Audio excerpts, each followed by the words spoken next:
Adama. Adama, A-D-A-M-A. Que era isso mesmo?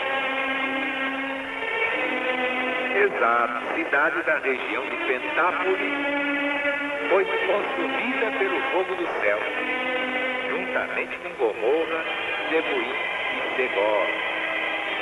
É lógico, essa todo mundo sabe. Está na Gênesis de Moisés, ou no Gênesis, conforme vocês prefiram dizer, capítulo 14. Agora um nome interessante, Adoni-Bezek. Quem era? Perfeitamente, rei de Bezek. Homem tão cruel que já em outro tempo mandara cortar os pés e as mãos de 70 reis que caíram debaixo do seu poder. E deixou-os em tal desamparo que não permitia que lhes dessem outro sustento, senão que podiam apanhar com a boca. Deitavam assim, mesa abaixo, e o que caía, os pobres mutilados tinham que apanhar com a própria boca. Depois da morte de Josué, juntou todos os príncipes de seus vizinhos, convencendo-os que aquele era o tempo favorável para se livrar inteiramente dos hebreus, pois não tendo eles mais chefes hábeis e capazes, era fácil exterminá-los. Entretanto, os hebreus, tendo à frente Caleb, saíram ao encontro do formidável exército de tantos reis e os desbarataram. Adoni-Bezek achou-se entre o número dos prisioneiros. Também lhe cortaram as extremidades dos pés e as mãos, tratando da mesma forma que ele havia feito com os outros 70. É a lei do retorno. Cruel, mas é a lei. Cada um recebe exatamente conforme dá.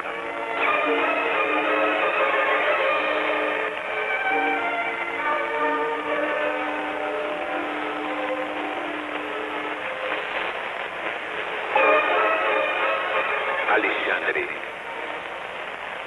Quantos homens com esse nome aparecem na Bíblia? Os passados mandou na memória? Muito bem, 5 personagens são assinaladas por este nome. Primeiro, Alexandre, filho de Filipe, rei da Macedônia, destacado dos demais pelo sobrenome de Grande, título que alcançou pelas suas conquistas. Mas os judeus não lhe quiseram dar o socorro que lhes pediu, e por isso Alexandre entrou logo na Judéia, disposto a resolver tudo a ferro e fogo. Mas, felizmente, aplacado pela intercessão de Jadua, que era o sumo sacerdote, e por ordem espiritual lhe saiu ao encontro na hora H, seguido do povo e revestido dos paramentos pontificais, conseguiu que Alexandre perdoasse aos judeus, entrasse em Jerusalém, subisse ao templo, oferecesse sacrifício a Deus, juntasse o povo e o enchesse de benefícios. E foi-se embora sem lhe fazer o menor mal. E qual foi o Alexandre número 2? Exatamente, filho de Antíoco Epifânio e marido de Cleópatra, foi o 11º rei da Síria. Seu maior cuidado consistiu em alcançar a amizade de Jonatas Macabeu, então sumo sacerdote, escrevendo-lhe uma carta em que lhe confirmava o cargo, e nela o tratava de seu irmão e amigo. Onde é que encontramos este Alexandre? Exatamente no capítulo 10 do primeiro livro dos Macabeus. E o terceiro Alexandre? Perfeito, um judeu embusteiro da cidade de Sidon. Esse tinha uma tal semelhança com Alexandre, filho de Herodes, que todos quantos o tinham conhecido se persuadiam de que ele era o próprio Alexandre. Por meio de um pouco de dinheiro que tirou daqueles que o reconheciam, foi para Roma, onde todos os judeus saíram ao seu encontro, e pouco faltou para que o próprio Augusto não se enganasse também. Mas este o reconheceu pelos calos que tinha na mão. Sinal de trabalho pesado, não é? E também por não ser ele uma pessoa nada majestosa.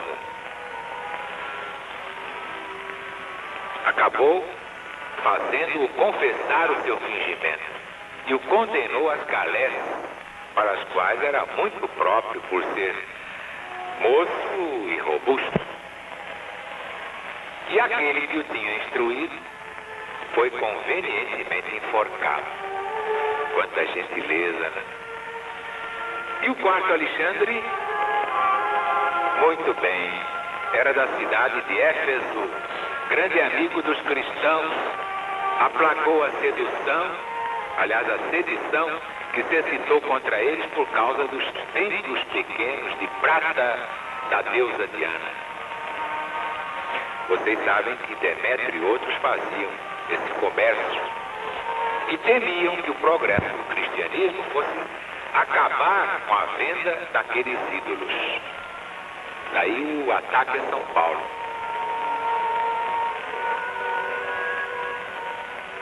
E finalmente o quinto Alexandre, qual foi? Exatamente, um fundidor ou caldeireiro que também perseguia São Paulo e o difamava sem descanso. Fez todo o mal que pôde ao apóstolo dos gentios, o qual declarou: já o entreguei a Satanás. Onde está esse Alexandre miserável? Primeira carta ou epístola a Timóteo.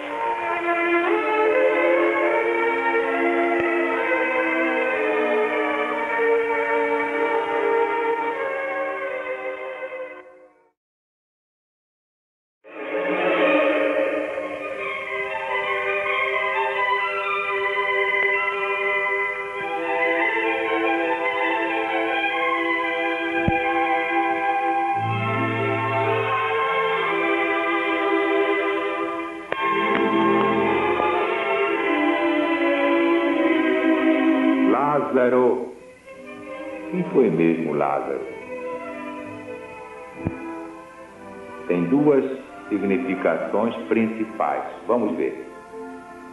Primeira, o irmão de Marta e Maria, que moravam, exato, na Betânia. Jesus, quando passava por ali, costumava se hospedar na casa de Lázaro. Jesus era muito amigo dele. O que foi que aconteceu de importante? Jesus ressuscitou Lázaro depois de estar sepultado durante 4 dias. Que idade tinha Lázaro quando foi ressuscitado? Vamos ver aí como é que está essa memória. Exato, tinha 30 anos. E depois disso, o que aconteceu? Morreu logo? Não, viveu mais outros 30 anos.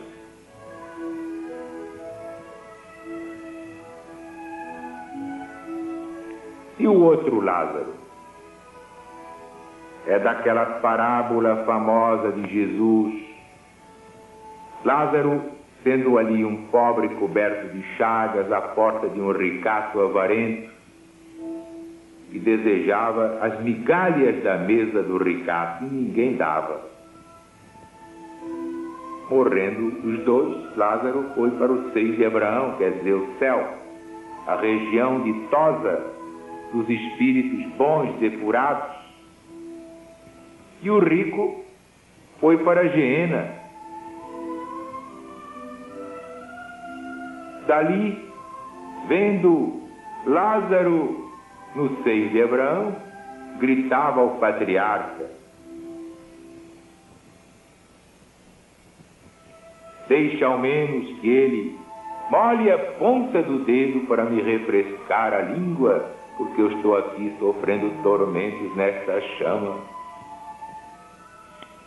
E Abraão respondeu: meu querido, você lá embaixo teve tudo, não fez nada, nunca teve pena dele, gastou seu dinheiro em banquetes, né? Gozou a vida, né? Cheio de convidados, não foi? Pois é, agora você geme aí e ele goza aqui. Até logo.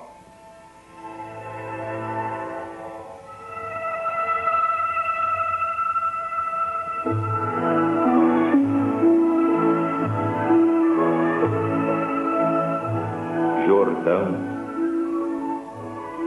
Bem, todo mundo sabe que Jesus foi batizado no Jordão. Que Jordão é esse?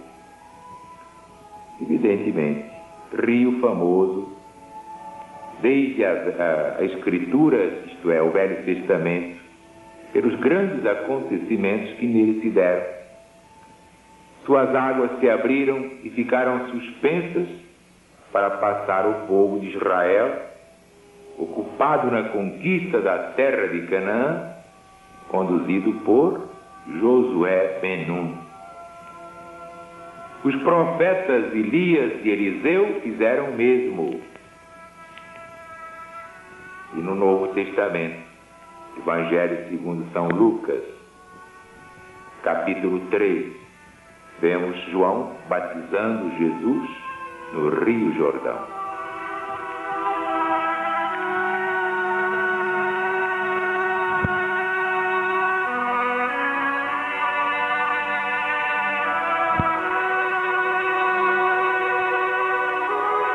José. Bem, todo mundo sabe. Os dois mais importantes foram o José, filho de Jacó e de Raquel, que os irmãos venderam, acabou escravo no Egito. Mas depois, por interpretar os sonhos do faraó, veio a ser o seu primeiro ministro. O outro José, esposo de Maria Santíssima, que descendia, assim como a própria Maria, da família de Davi, morando em Nazaré, pequena cidade da Galiléia, onde nasceu. Mas houve ainda dois cidadãos famosos com esse nome. Qual foi o primeiro? Exato. José Barsabás, ou Bersabás, filho de Alfeu, irmão de Santiago Menor, tinha um sobrenome. Qual? Exato, justo. Aparece no capítulo 1 dos Atos dos Apóstolos, indicado para ser um dos prováveis substitutos de Judas Iscariotes, mas venceu Matias. Esse é que foi substituir o traidor. Finalmente, o outro José foi aquele de Arimateia. Por que esse nome? Porque esse doutor da lei, senador, era natural da cidade de Arimateia. Arimateia era uma cidade, como também dizemos, São Francisco de Assis. Por quê? Porque Assis era uma cidade. Existe uma cidade com esse nome em São Paulo. José de Arimateia era um discípulo oculto de Jesus, como também Nicodemos. Mas, vale a verdade, ele se opôs quanto pôde à injusta condenação de Nosso Senhor. e vendo que o iam condenar, saiu da Assembleia para não participar desse crime monstruoso do Sinédrio, ou Sanedrim. Era tão amigo de Jesus que lhe deu sepultura. Nesse ato foi ajudado pelo nosso querido Nicodemos.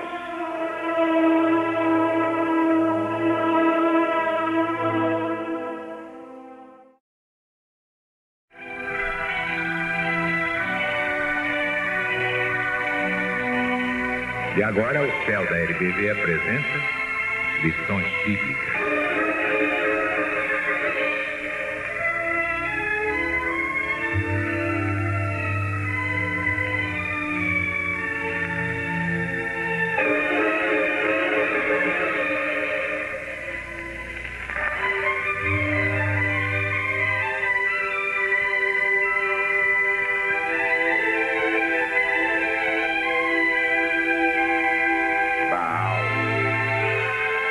B-A-A-L, Baal. Quem foi mesmo Baal? Perfeitamente. Ídolo dos assírios, dos moabitas e de muitos outros povos da Ásia. É sabido que os filhos de Israel, embora herdassem a crença num Deus único, várias vezes se ajoelharam diante de Baal, prestando-lhe um culto ímpio. Por isso Deus os castigou com terríveis flagelos.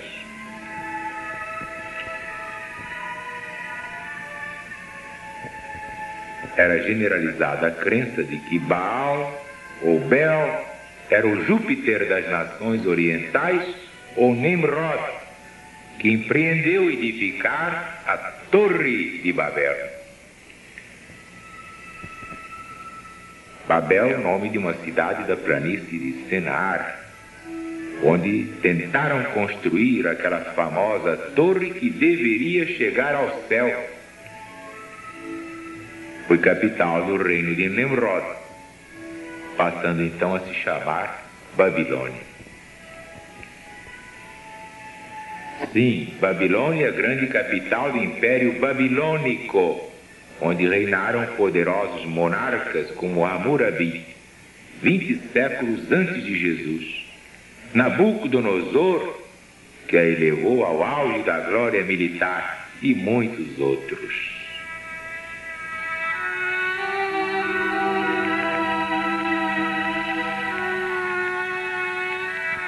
Canaã, C-A-N-A-A-U, Canaã, terra de Canaã, uma denominação também de país de Canaã. A Bíblia se refere a toda aquela região que foi submetida pelos hebreus sob as ordens de Josué Ben-Nun, e era habitada por tribos e povos diversos. Situada na costa oriental do Mediterrâneo, entre o Egito e o Mar Vermelho ao sul, o deserto da Arábia e o Eufrates a oeste. Ao norte, a região montanhosa onde floresce o grande império dos Heteus, H-E-T-E-U-S. Canaã era o centro geográfico da chamada civilização egípcio-mesopotâmica. Foi prometida aos hebreus como a terra que mana leite e mel, terra da promissão. Incitados pela força das promessas divinas, guiados por homens fortes, homens de têmpera rija, como Josué Ben-Nun, eles conseguiram submeter os seus habitantes. E a região foi repartida entre as 12 tribos de Israel.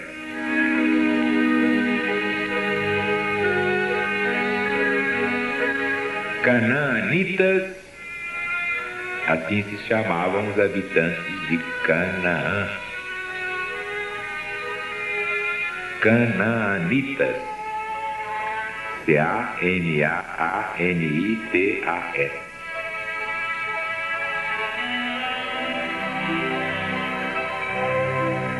Há um nome comum a todas as rainhas da Etiópia. Como era mesmo o nome? Como é que se chama qualquer rainha da Etiópia na Bíblia Sagrada? Exatamente, Candace. C-A-N-D-A-C-E, Candace. Esse é que é o nome comum a todas as rainhas etíopes ou da Etiópia. Nos Atos dos Apóstolos de São Lucas, capítulo 8, um oficial de uma dessas rainhas foi convertido pelo apóstolo Filipe. É aquela passagem do eunuco. Atos dos Apóstolos no Novo Testamento da Bíblia Sagrada.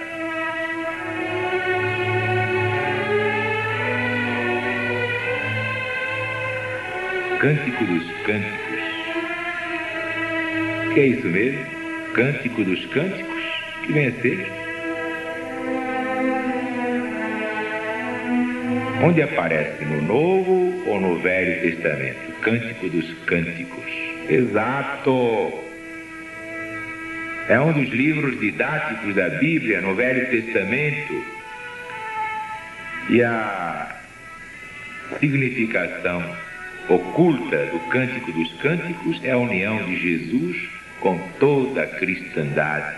Esta é a esposa ataviada para o esposo, como está no Apocalipse segundo São João.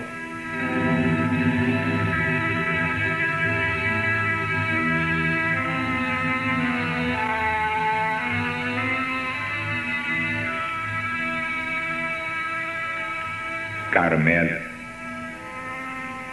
que vinha a ser mesmo o Carmelo no Velho Testamento? Hein? Ah, é claro. Cadeia de montanhas ligada à região central e ocidental da Palestina. Terminava na costa mediterrânea, nas proximidades de Kizon, local agradabilíssimo, tanto assim que era o preferido do profeta Elias para o seu retiro espiritual. Basta ver o livro dos reis. E foi no cimo de um dos seus montes que se decidiu a luta entre os profetas de Deus e os de Baal. Elias mandou degolar 450. Por isso também voltou como João Batista e foi degolado. Esta é a lei.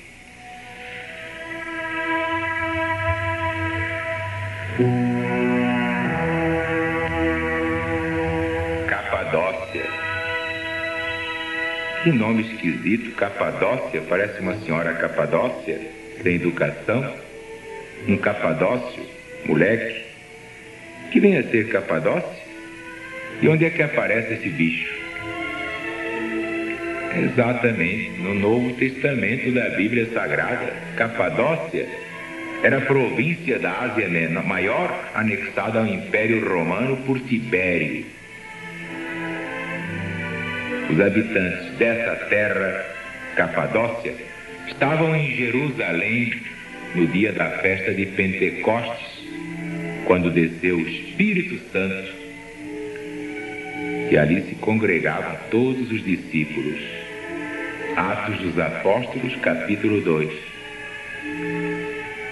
São Pedro também se refere a Capadócia na sua primeira epístola.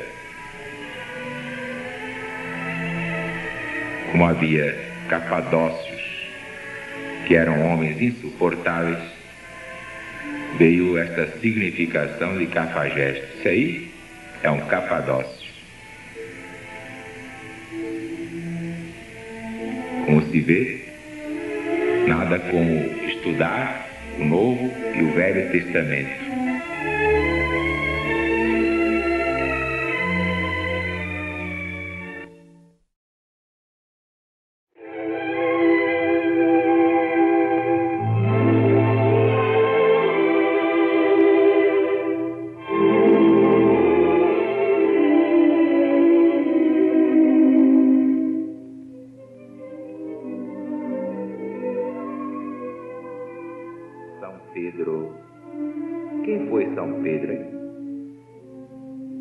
grande pescador da Galiléia.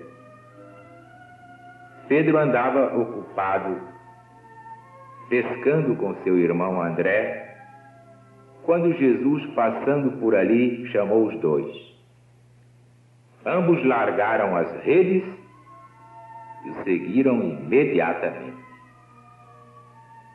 Pedro, chamado Quefas, foi de todos os discípulos o que mais prontamente creu na divindade de Jesus. O nome de Pedro foi dado e posto comparando-o à pedra que serve de fundamento a qualquer edifício bem construído. Foi tão grande a sua fé que, vendo um dia caminhar Jesus pela água a pé para ir buscar a barca onde Pedro estava com os outros discípulos, desceu dela e saiu ao encontro de Jesus, caminhando também por cima das águas. Mas, afrouxando um pouco, a fé começou a afundar quando Jesus lhe estendeu a mão e o levantou. Perguntando um dia Jesus aos apóstolos o que é que pensavam dele, porque uns diziam: é João Batista que ressuscitou dentre os mortos, é Isaías, é Jeremias, ou outro dos grandes profetas. Jesus perguntou: e vós, quem dizeis vós que eu sou? Foi exatamente Simão Pedro que respondeu por todos assim: tu és o Cristo, Filho do Deus vivo.